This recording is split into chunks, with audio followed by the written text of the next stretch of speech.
About to go live real quick. Oh, okay. All right. I have one more call and then I think I'm gonna go take a walk.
Peace, peace, peace. Waiting for my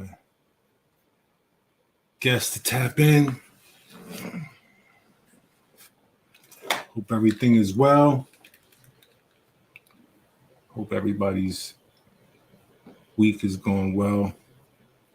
Let's see.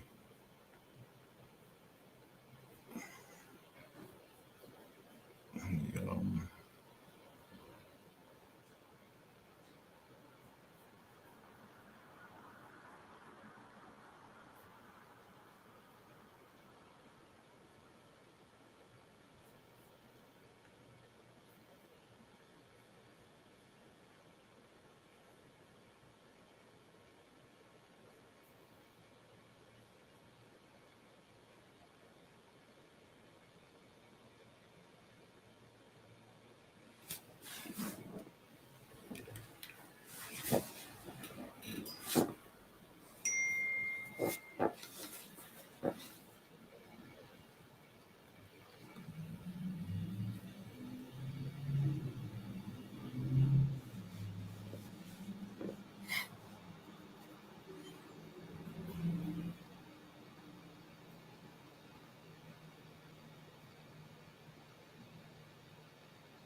Hey, Brooklyn. Thank you for being here with us. You know what it is, man. So if you could just introduce yourself a little bit, and don't be too humble, please. so we're gonna start here until Brooklyn taps in with us. It's a refresher. Anybody didn't see it, obviously. This is a video we recorded earlier. Like one time, can you just pat yourself on the back a little bit? All right, yeah, Let's get it. put the humbleness aside for a moment. Introduce yourself. My name is Brooklyn Demme. I come from Nyack, New York, where I was born and live now. And I like to make films. Right now, I'm in the process of this first fiction film, which is such a joy to make, called Mountain Lion. And my friend Marcel Turtle played a big role in my film journey from the place where the people gather, Ramapo Lenape film. And yeah, I I learned filmmaking from my dad. I was a very well-known filmmaker, Jonathan Demme, who did fiction work and also documentaries. Less well known for the documentary, but was equally passionate about that. And you know, I learned from him making documentaries, and his message to people was always, you don't need to go to film school. All that you need is a camera and a story to tell. And that's one of the, you know, that's my lens of utmost respect for you and the work that you do, of just doing it, you know? And that's the school I came from too. And for the first time, I'm trying to do that now with fiction. Okay. So you breezed past it real quick, but I want to give your father his proper honor. Thank you. Respect. Great man. Obviously, Thank you, sir. you know, we're going to talk about his documentaries because that's the important work, right? That's the work that, you know, a creator is overseeing, right? But let's talk about just briefly one of his most successful films. Yeah. So that people understand, you know, who you are and what line you come from, right? Get the appreciation. Because we're here about appreciating people. Yeah. And people need their flowers and all that, right? Yes, sir. I think that's important. It's healthy. Amen. So Amen. let's just talk about your father, that film. Absolutely. You know, he was such a kind, warm-hearted person. And whenever, you know, because that's the film most people know him for. So whenever people would bring it up with excitement, it's these wise, like Silence of the Lambs, and he'd just be like, oh, like it wasn't for him, you know, and he loved making it. And I guess I just mean by that, like it was a horrifying film. And he didn't have that twisted at all, you know? And whenever he would speak about it, what he really liked, what inspired him and, you know, what like gave him fire to like really get back into it with my dear friend, Jake growing up. One time Jake was taking it to him a little bit. I forgot what, but just kind of poking him a little bit.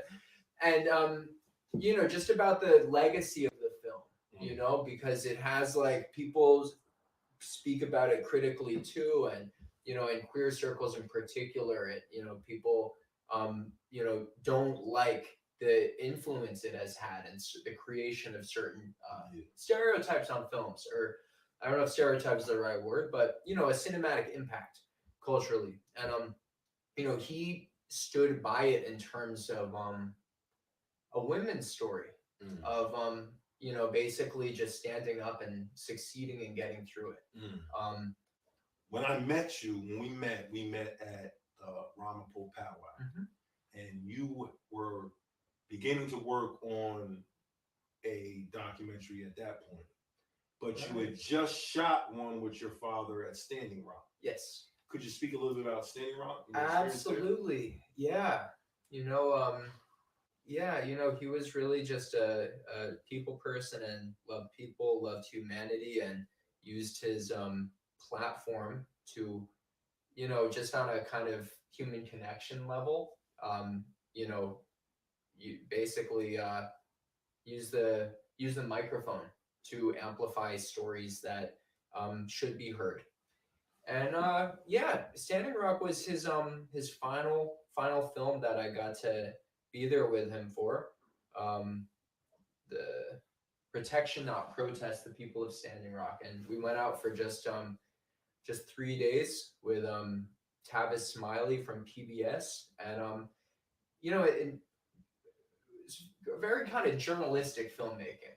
I think it's really on a certain level the beginning of how we connected, you know, and what brings me here today.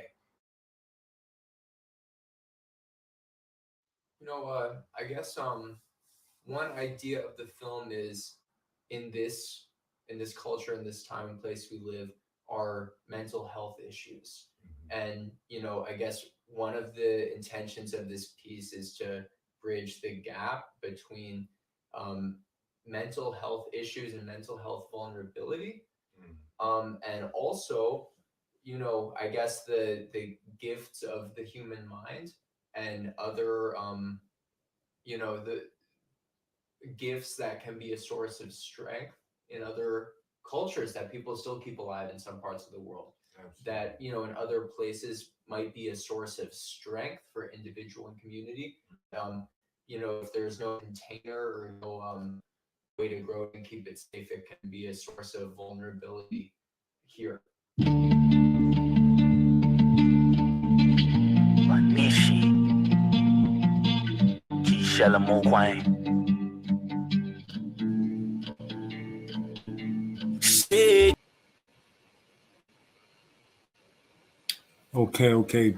Peace, everybody. Peace. Thank you for joining us.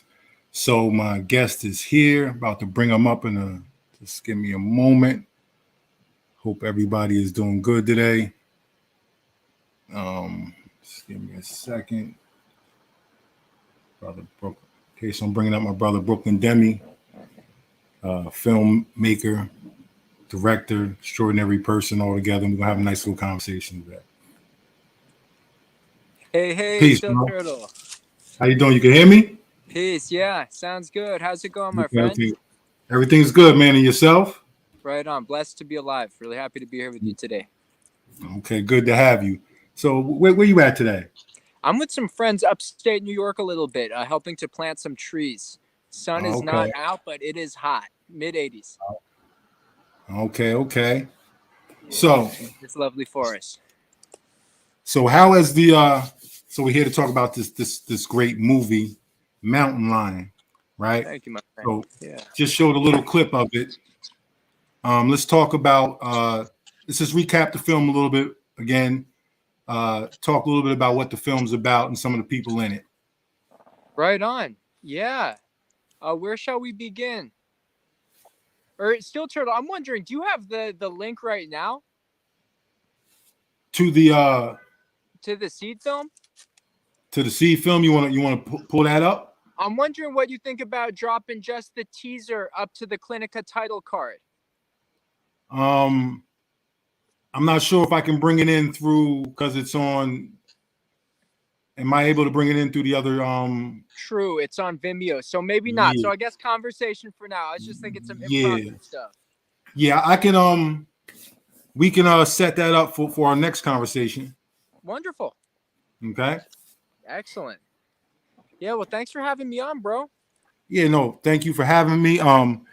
It's been a minute. YouTube had me. I don't know what happened. They had me shut down for a minute. I don't know what to tell you. You know what I'm saying? I guess I made a violation. So sorry. Took me a minute to get you back on here. I wanted to get you on here earlier. Man, thanks for having me. Yeah, indeed.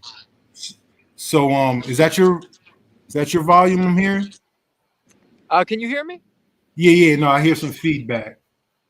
There's a plane going overhead. I don't know if okay.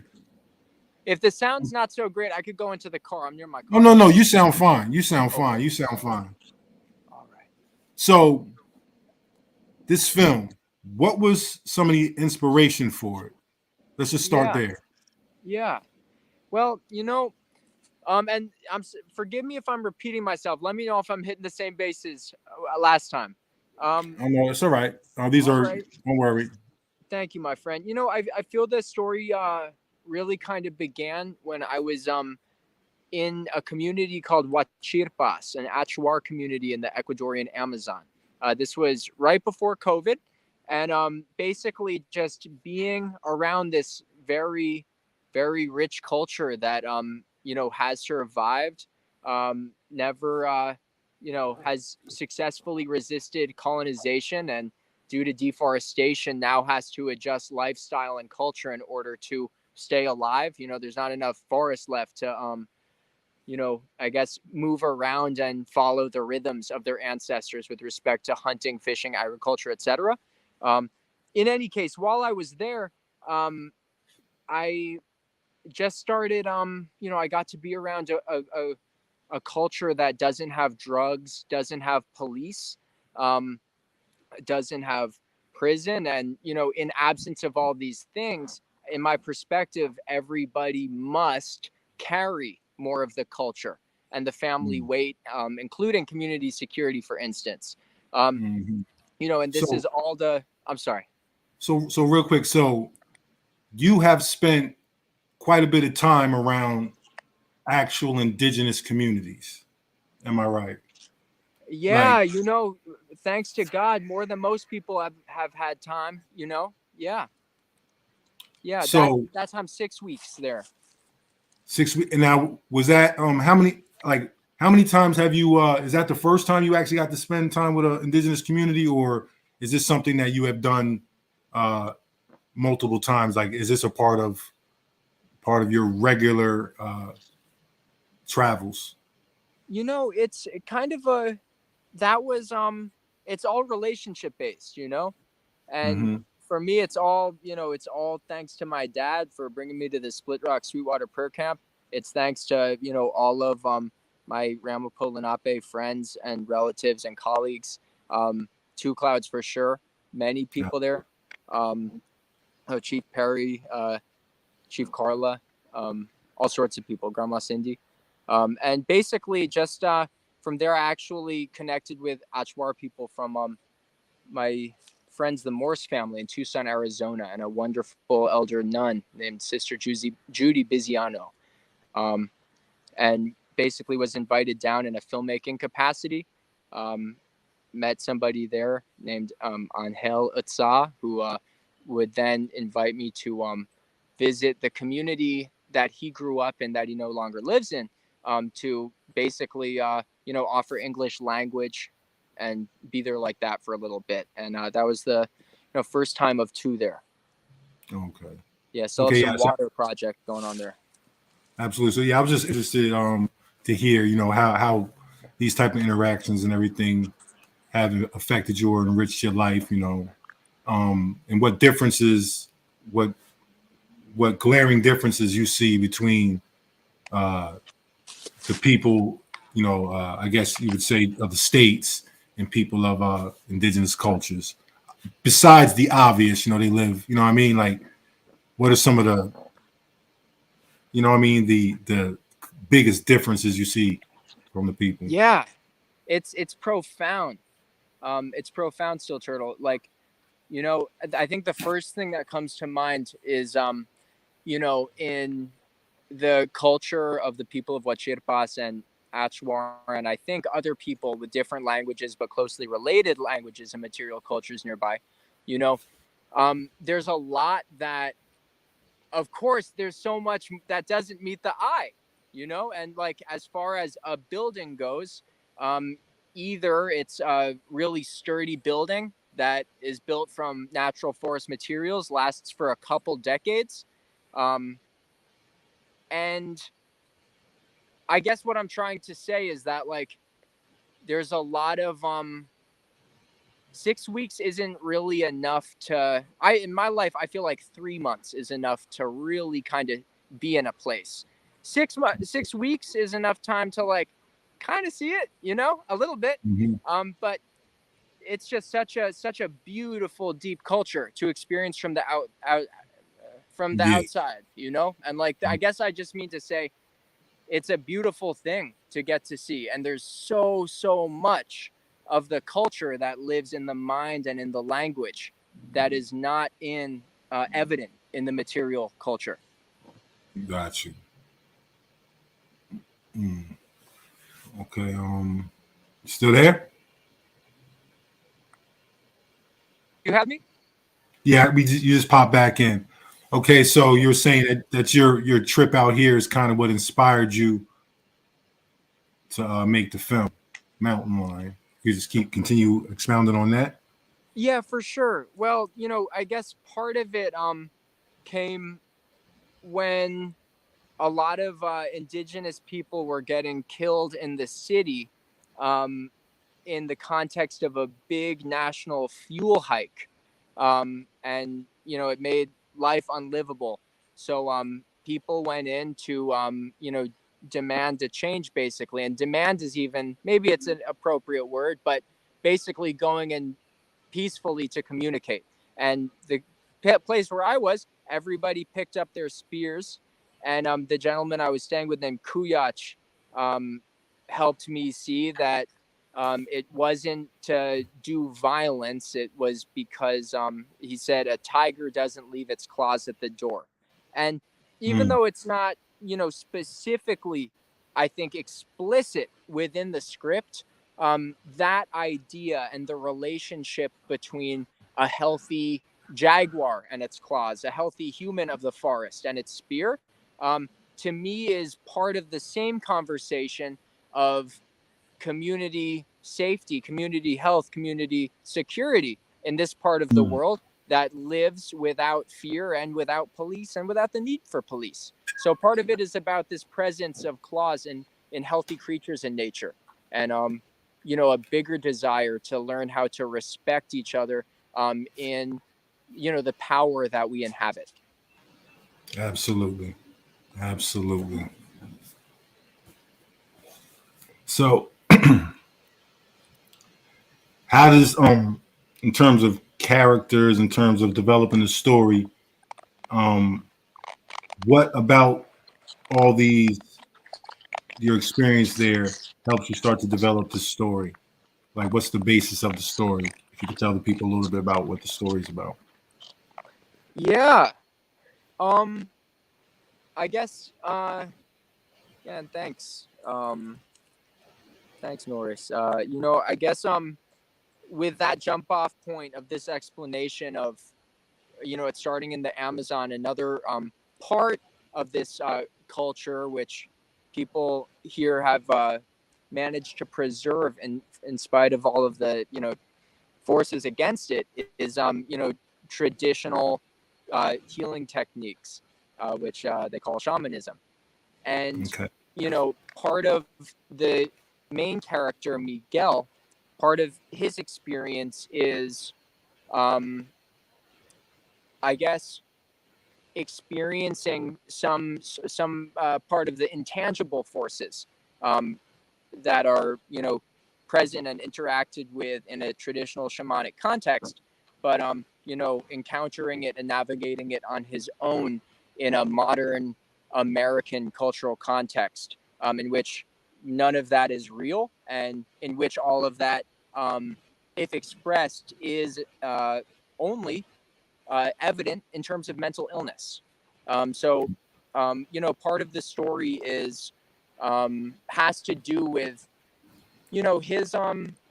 his challenge of finding himself and honoring his good life, in harmony where he is, and also with his grandmother. And basically, I think part of the really painful message or something, the heart of the story has to do with just the way in which in our culture and society today, many people, particularly Black and Native people, are not welcome to be themselves in a safe and secure way. Absolutely, absolutely. And that's one thing I have noticed in our communities, um, both communities, both the African American and the Native communities, is there's a lack of transparency in terms of mental health. You know what I mean? Like a lot of people are afraid to deal with their own mental health, even admit that they have issues. You know what I mean? And the communities we come from, I think it's um, it's a part of the experience. You know what I'm saying? And it's something that I think people definitely need to address more on a personal level and on a cultural level. So I think any type of art or anything that's dealing with that is always going to be an eye opener. Um, so I definitely want to commend you on making a film that would even tap into that type of experience. Um, so the name of the film is Mountain Lion, of course, and it's centered. It's a film that takes place in Lenapehoking, New Jersey. Um, I want to talk about just some of the places, like some of the places you filmed, some of the the locations, um, some of the people who are part of the project. Absolutely. Yeah, it's definitely an outdoor film.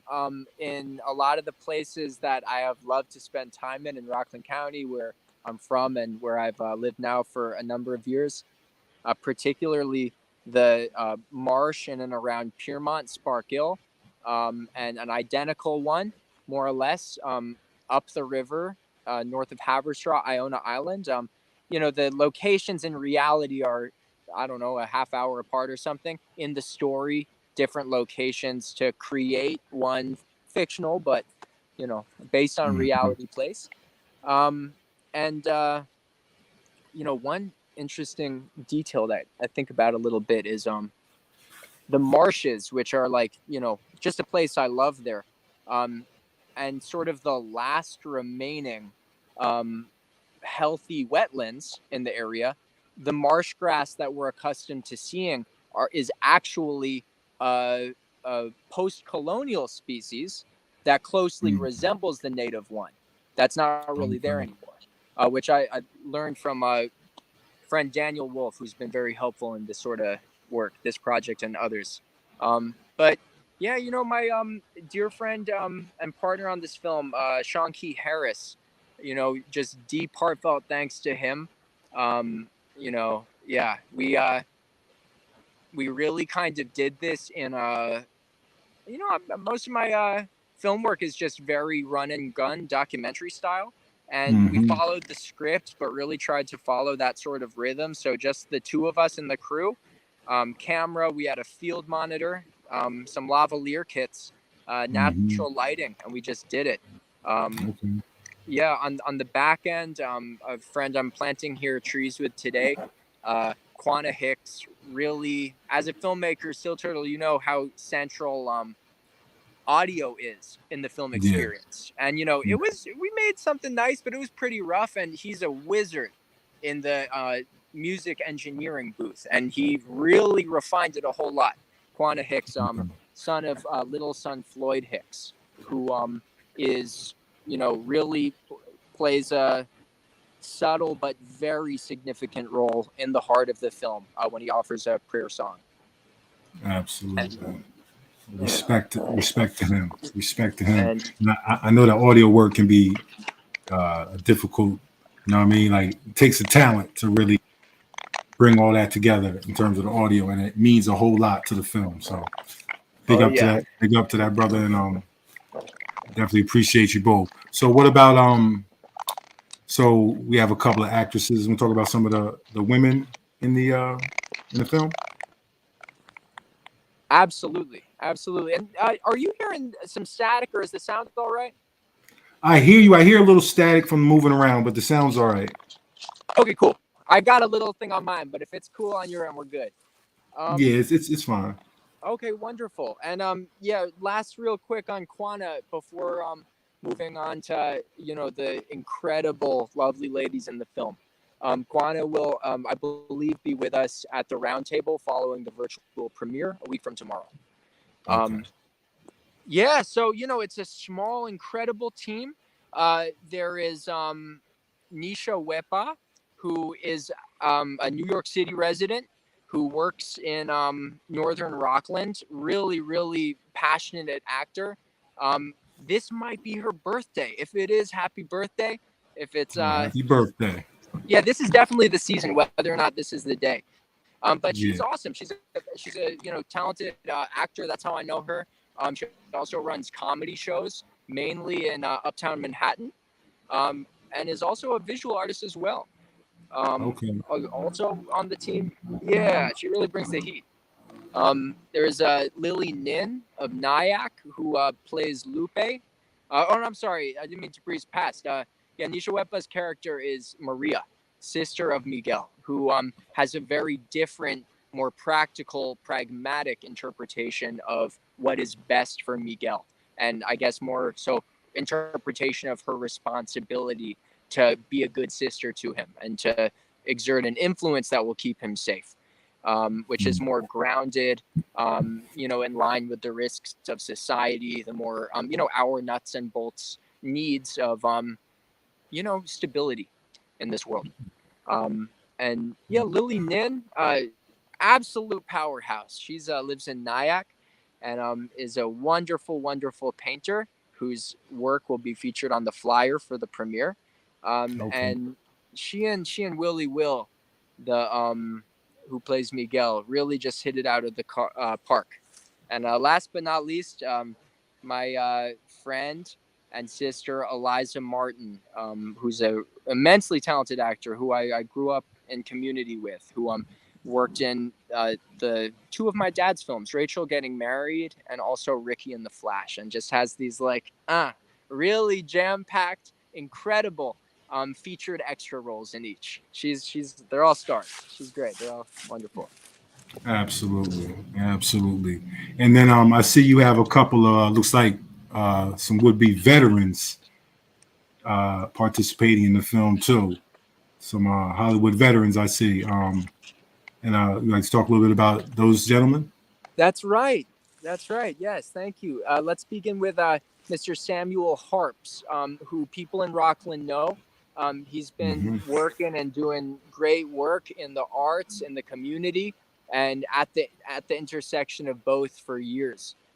Particularly with respect to, creating just like nice, nurturing, creative environments for young people without access to other healthy creative outlets. So he's been holding it down like that for a long time. He was a friend of my dad's, and just really, really about the people, and a playwright, stage director, and for Mountain Lion, and we thank him for this, a first-time actor. He's not really an actor, but he's helping us out with it. Okay. And yeah, and sharing the screen, he'll be playing the police officer, Samuel Harps, Okay. and Okay. yeah, sharing the screen with Mr. Bill Irwin, who I also had the pleasure and privilege of growing up with. Also worked with my dad. People may know him from of my dad's work. He was in Rachel Getting Married. Paul Buckman. I hit it out of the park, of course. And yeah, he's really traditionally trained powerhouse, theatrical actor, and he was in The Grinch. As Okay. I believe was it Cindy Lou Who's dad, I think. Okay. And, Yeah. Mr. Yeah. Evil Sesame Street. Yeah. Mm-hmm. Yeah, he's awesome. Okay. Okay. So it sounds like you have a wonderful cast. How much more shooting do you have to do, or is it all wrapped up? Well, the Seed film is complete. Um, Okay. and that's about 10 minutes, little slice of the film. Not enough to Hmm. communicate the whole story, but ideally enough to you know, uh, succeed in a nice invite into folks to invest and help us out with the project. Invest not just financially, but invest in terms of mission and carrying it with us. Yeah. As far as the real film goes, we have everything to shoot. I Okay. think nothing we shot will be used again, mainly due to Okay. seasonal continuity stuff. So Gotcha. yeah, we're looking for an autumn shoot, autumn production. Okay. Okay. So I know before when I showed the video, question was asked, what is a seed film? Why is it called a seed film? So you technically just answered it, but just if you could just repeat it a little bit, just for anybody who's watching that might be curious as to the term.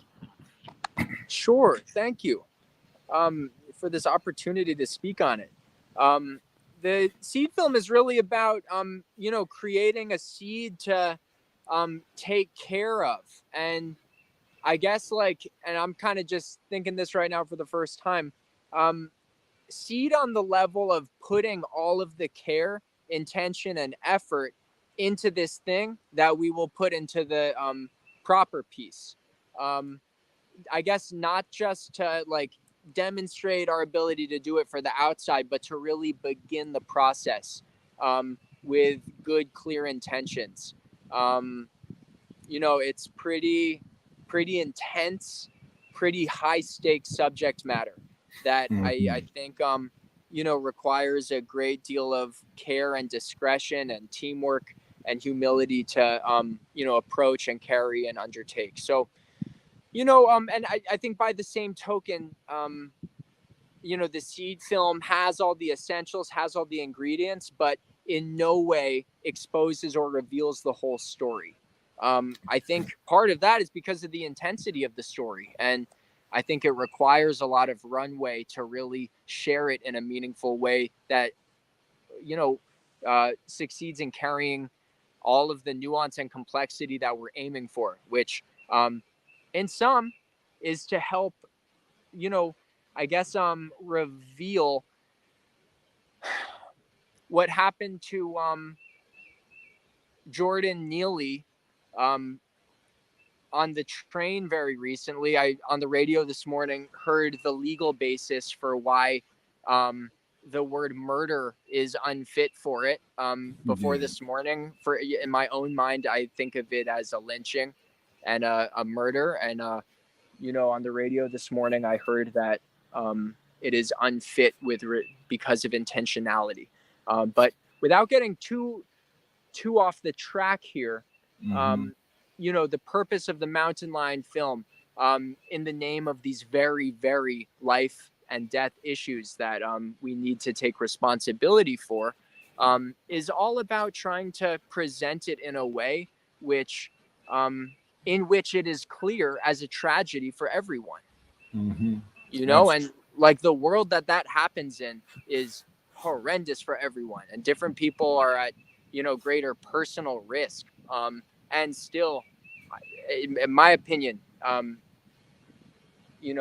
for us to solve it, everybody kind of needs to get connected with how it's happening on everybody's planet.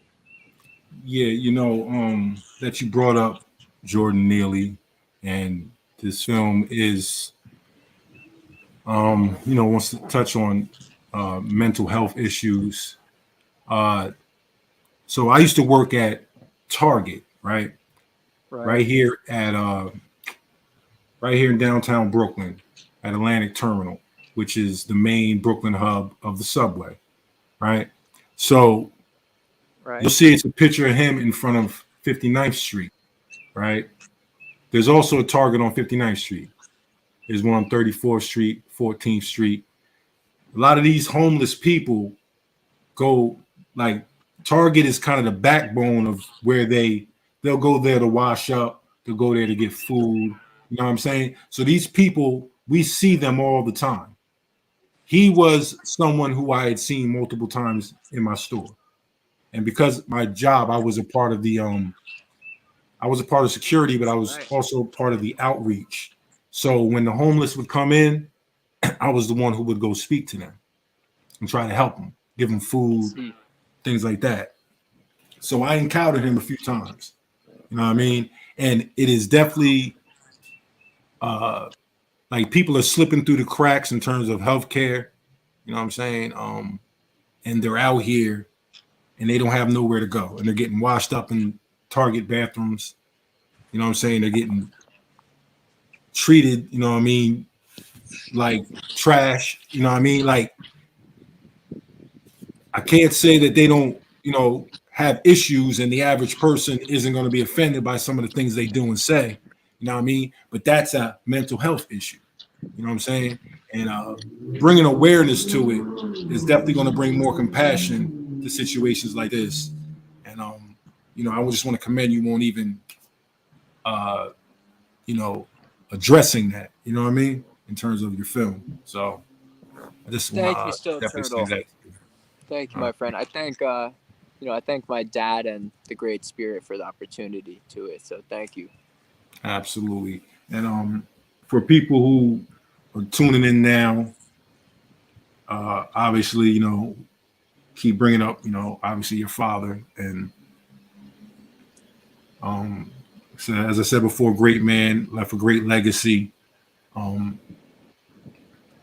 just a little brief, recap for people who don't know and who will be tuning in later that want to get to know. Just can you talk a little bit about your father's other side, his humanitarian contributions and those type of things, and his real concerns? Sure. Um, yeah, I want to also show this. I'm wearing my regalia here, this shirt from the Beloved film, Mm, uh, based on Toni Morrison's novel Beloved, okay. um, which he gave to me when I was young. Um, and I think it's a nice jump off point because it's it doesn't get any more serious than that, than the book Beloved. And yeah, I think it's a simple thing. It's just it's a love of people, it's a respect for life, and it's a humanitarian. Use the word humanitarian a lot. And It's how he related to his fictional work, whether or not other people connected with it like that, and way more explicit and unequivocal in his documentary work, which includes a film called The Agronomist,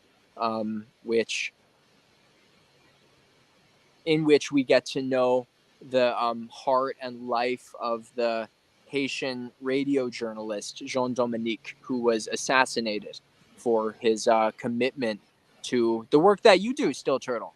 You know, of just keeping it real, keeping it about the people and the culture, in this sort of real people way. You know, I know the hours you put in, so I'd like to take this opportunity to give you your flowers as Oh, well thank you. for the Appreciate work that you do. it. Yeah, Thank you. thank you. Yeah. So you know So yeah, I'm sorry, yeah. no, go ahead, please.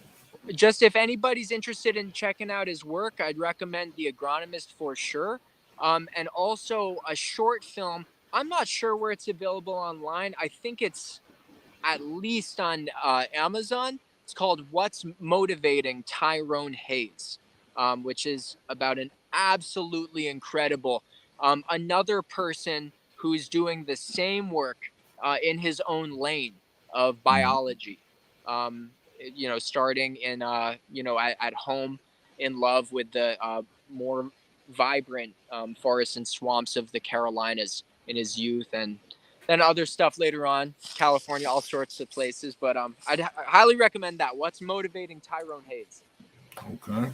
What's Motivating Tyrone Hayes? Sounds like an interesting film. Yeah. Definitely. So, um, so yeah, we met each other as a result of the work you were doing up in Ramapo. That was a spinoff of what was going on with Standing Rock. You want to just talk just briefly about your involvement in Standing Rock, um, and what that kind of taught you and showed you time out there. Yeah, absolutely. Um, yeah,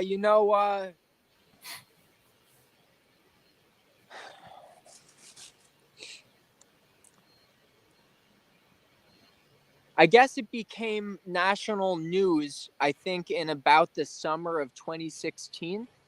Um, and by the time I first started hearing about it, if I remember correctly, hundreds of different native nations from Turtle Island and elsewhere on Earth who basically came to stand with Lakota people protecting their water and ancestral burial sites, and perhaps life as a whole. Certainly, those two things from the Dakota Access Pipeline, and basically, it was on my radar. I was very I saw basically the future of humanity in the hands of the people there, the Lakota water protectors and friends and allies.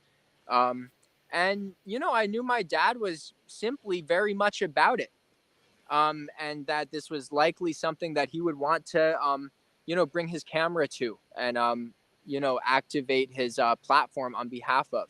And basically, he was pretty sick already, and almost didn't go for that reason, but said, "Shoot, let's do it." And it was awesome that he did, and I'm so thankful to him. So we went out for a little bit, and when we got home, he heard about the Ramapo Lenape Split Rock Sweetwater Prayer Camp, which Chief Perry, Two Clouds was big, big, big in it, and many others. I wasn't there at the beginning of it at all. I was unaware of it completely. My dad heard about it, and brought me out, and basically like that's where I first got to meet them. JD was shooting his camera and had a shoot day and had a rapid decline in health, and left the body, left us a couple months later, and about a year later, I this may be a little off track, might be a little deeper, but in the context of the healing process, like the grief journey, basically realized that I'd kind of been like just counting on him to do what he did without an understanding of my responsibility to come to the table too. So about a year later, I reconnected with Two Clouds, and that's when I kind of put feet on the ground in terms of actually picking up the camera and working there like it. Okay. It's a beautiful, beautiful journey. Thank you for sharing that with Nice us. to be here, my friend. So now we talking mountain lion. What type of in terms of support and things, what type of support are you looking for? Are there any what type of or what type of promotions, things of that nature? What are you looking for? What are you looking towards moving forward with this film? Yeah, thank you. I think definitely it's an all are welcome vibe we're going for in terms of, support and I guess like identification with goals of unity and peace and care for life in general. Um and that's to say like it's there are nuts and bolts financial needs and in a more broad way just good thoughts and good thoughts really is the primary ask here and anything that folks are interested in bringing to the table and helping us out with like we're trying to just do this thing and do it in a sort of run and gun way. It's of course it's far from a studio picture, but really intent on respecting the craft and doing what we can to deliver a clean message in the autumn. Yeah, so we're I'm just really excited. It's such a joy to do fictional work. Yeah. Well, definitely got some people that are behind you on this side. Thank you, my friend. We here for whatever you need. Spoke to a couple of different organizations. They're looking towards supporting and helping to be a voice. So we have an event coming up. You want to speak on the a little bit about the is it going to be a public showing or what type of premiere are we having? Yeah. Thank you. Really honored to be with you on this platform here in this moment for the premiere next week from tomorrow 6 p.m. we will show the film and then it will be followed by a roundtable conversation with a really special group of people on medicine ways, mental illness, and creative self-empowerment for community transformation with all sorts of people, different voices who relate differently to the things that come together in this film. And that includes Quana Hicks, who was behind the camera with us, Sienna Van Dunk, who has a wonderful shop called Demure Life in Chester, New York. Grandma Cindy Fountain, Big Chief Brian Harrison Nelson from New Orleans, Black Mardi Gras Indian Nation, Maroon Society, my dear brother who was mentee of my dad as well. He's in the process of making his Keeper of the Flame feature film. Which I hope everybody looks out for. Definitely also anybody interested in getting behind projects that matter. I'm behind my dear friend, Big Chief Brian, all the way on this. We'll also be, I guess maybe more on this at the event, but I definitely want to take this chance to shout out an upcoming screening of his short film of Keeper of the Flame, which will occur sometime in late July, possibly early August. So yeah, that's a number of the special people, I'm blessed to know who will be joining you in conversation. So okay, I'm definitely looking forward to it. Us. Absolutely. So definitely don't want to keep you too long. I know you got your friends there that you chopping it up with. Anything else you want to share while we're here now with the people? Any last comments, anything we missed that you might want to touch on? No, I think I'm feeling good. You know, really thankful to be here, my friend. I appreciate the work you do. Thanks for Well, the welcome. we appreciate being able to partner with you and assist you in the work you're doing. You know, Thank you, my friend. it's an ongoing reciprocal relationship, bro. We definitely appreciate you Amen. Yes, sir. as Appreciate much. you. All right. So once again, Anishik, thank you for being here, for Anishik, being my my dear brother. friend. Okay. And please enjoy yourself. And we're gonna tap back in at least one more time before the event, and we're gonna keep building until then. Okay, bro? Alrighty, my friend. Peace. Much love, Peace. everybody. Peace, still turtle. All right. So that was my brother Brooklyn Demme. He's really doing great things. Really a humble guy. He's got a whole lot going on. And like I said, I'm just I met him, the channels I met him through, righteous channels, it was pure. You know what I'm saying? What he was doing, like it was a blessing to be able to be a part of the project he was working on. And that relationship helped me create other relationships. So, you know what I'm saying? This is something that we definitely want to see through. This is a film that, hey, I'm going to be in. So, hey, you know, I definitely want to, you know what I mean? But that's beside the point whether I was going to be in it or not. This is something that I want to. And on that note, let me give a shout out to my man, Jay Black. We shooting a film right now, a little short. We actually going to be shooting again on Wednesday. We getting into telling our stories, all right? We're getting beyond just shooting documentaries. And we're going to start really telling our stories in artistic form, right? So that's why working with Brooklyn Demme has been a blessing with me, because it's a blessing for me, because it's helped me see things from different perspectives and put me in touch with people who are, you know, come from different backgrounds.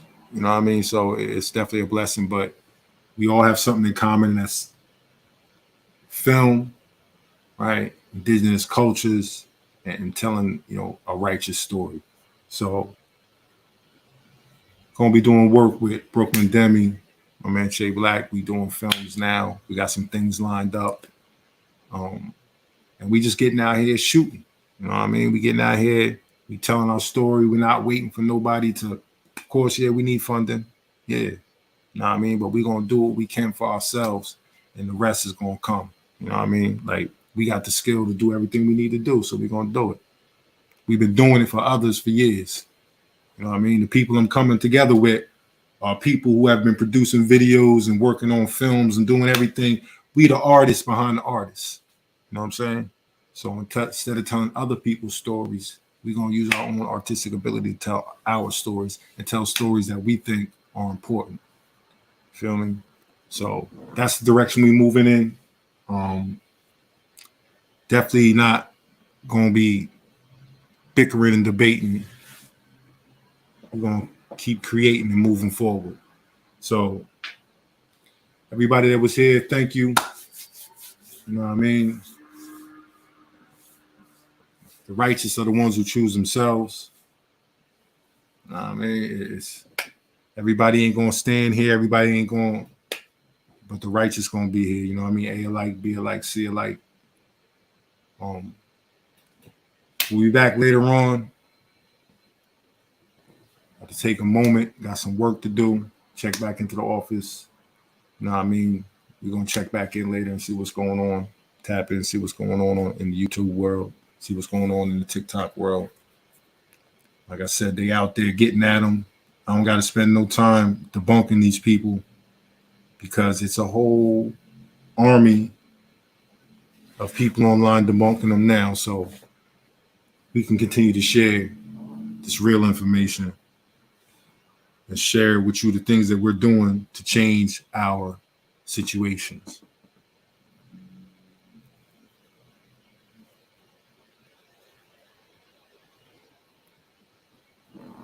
I'm not sure what this is. Let me see. Wonder why y'all say you're native, but you never talk about culture. This is not to me. This is somebody trolling somebody who's trolling me. His answer was enslavement, idiot. The natives who were enslaved by the same white man wasn't allowed to maintain their identity. That's why y'all think they all died. Okay, now lay it all out. Show it. Just lay it all out and show it. That's all you gotta do. If that's what happened, you just gotta lay it out and show it, bro. Like, folks don't argue with facts, they only argue with contention, with words that come out your mouth. Just show it. But yeah, let me go handle my business. Peace, y'all. We'll be back a little later.